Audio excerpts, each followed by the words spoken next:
All right, Coach. Guys get off the schneid a little bit today. Take down Edinboro. Good to get one in the win column, especially another home win after a couple tough home games. Well, I thought it was really good for our guys coming out off of a tough 11-day layoff where we hadn't really, we haven't been able to play. We didn't play very well at Slippery Rock. But what we talked about with Slippery Rock was that game wasn't going to define us. It was going to refine us, and it did. I think it made us better. We learned how we can't play and how we have to play, and I thought we did some really good things. And, you go into a game against one kid who's a preseason All-American guard in Chapman, and then the other kid, Mason, who's leading the PSAC in scoring, and then all of a sudden, Supreme Hannah, who's probably your best perimeter defender, can't play, and he's out. And you really have to rally, and I was really proud of the guys the way they did. And I thought it took us a little while to get our footing, and once we felt comfortable, our defense in the second half was outstanding. I thought we rebounded, we out-rebounded them. That team is leading the PSAC. They've beaten Slippery Rock, who beat us. They beat Mercyhurst by 10 at Mercyhurst. So for us, I thought it was a great team win. I can go up and down the line with contributions of different guys. Obviously, Torrence and Arif led us in scoring, but there were so many other guys like Xavier Long and Jesse Locke hit some big shots. Just a really good team win. Yeah, I think Torrence and Arif with the big games, stats-wise, but I think when you talk about this one, I think you got to talk about the play off the bench. You get really nice games from J.J. Wilkes, gave you 9 points, had a really big basket late in the game. Xavier Long comes in, I think career high 7 points, career high 8 rebounds, and you mentioned Jesse Locke knocked down a couple threes. Just, what's that do for your team when your bench comes in playing well? I think it gives everybody a spark, and we know we got to play again tomorrow with 3. So we have to make sure we develop some depth, and they did. I thought Darius Garvin gave us good minutes off the bench, even a little bit of a limited role, but he played some good minutes. I thought we did some really good things, and that bench, the energy off the bench, it really picks the starters up and helps them feel better. Torrence, the team got off to a little bit of a slow start today. You guys were down 17-10 coming out of the second media timeout, and all of a sudden you go off and score 11 in a row. Really got yourself going, really got the team going. What were you seeing out on the floor? How were you able to score 11 straight points to get yourself going? I was just seeing a lot of openings. Coach Mack always told me just to be aggressive, let my shots come. And I just saw a lot of openings and just attacked the basket. And got it from there. Big stretch late in the first half. You guys got down 11, battled back, end of the half on a 7-3 run. So you end up down 5. Just talk about how big that was to cut it into single digits there.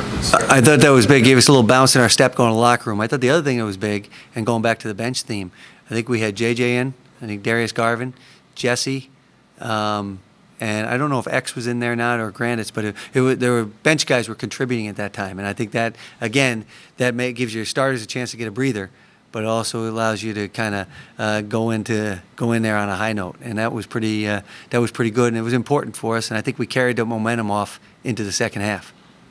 Started the second half, or early in the second half, Mason for them goes to the bench with his 4th foul. You guys trailing 46-45. All of a sudden you look up and Daemen's on a 17-3 run. Just talk about that stretch. That was a really big bench stretch. He's really good. He's really good, I think, and he's a sophomore.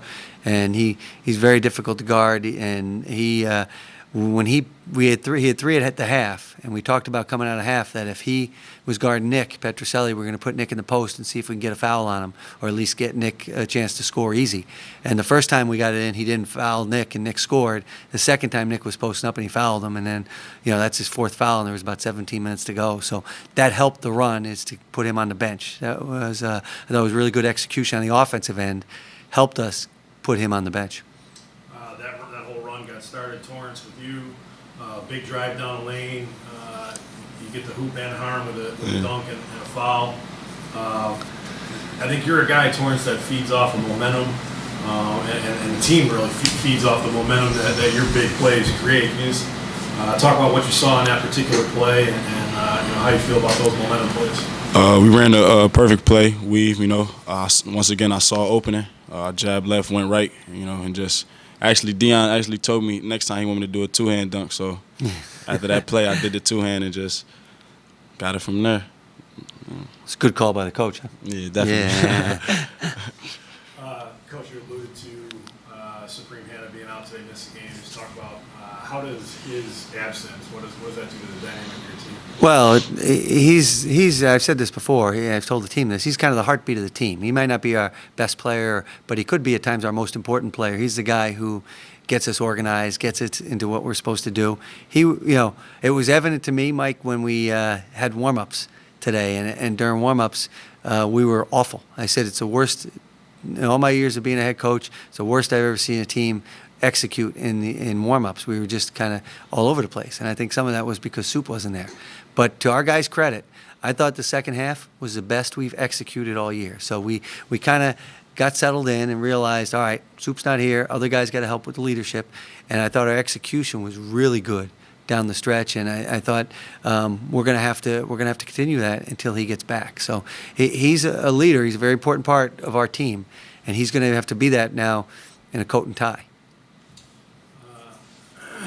Made things interesting down the stretch, missing some free throws. 10 free throws in the second half. Just any concerns there? No, because that hasn't been us. We've been a very good free throw shooting team, and I think it's probably evening out because we were shooting close to 80 at one point this year, or maybe even higher after our first 3 games. I think we were really way up there, and I think that's just the law of averages coming back at you. Also, they probably want to make my hair a little bit grayer, make the game a little more interesting. But we'll be fine with that, and we'll make our free throws again. First league game of the year tomorrow. Yep. UDC coming in. Just talk about them for a little bit. They're very hot. They have a guard who transferred from Quinnipiac, who's one of the leading scorers in the country. They have a veteran team, and they're very well coached. And they've won 2 games in a row. They just won at Roberts last night by 10. So for us, it's going to be a big challenge. Torrence, looking forward to getting the league play? Yeah, definitely. This is actually the team I tore my ACL against, so I'm definitely prepared for this game. Good. Good luck tomorrow, fellas. Thanks.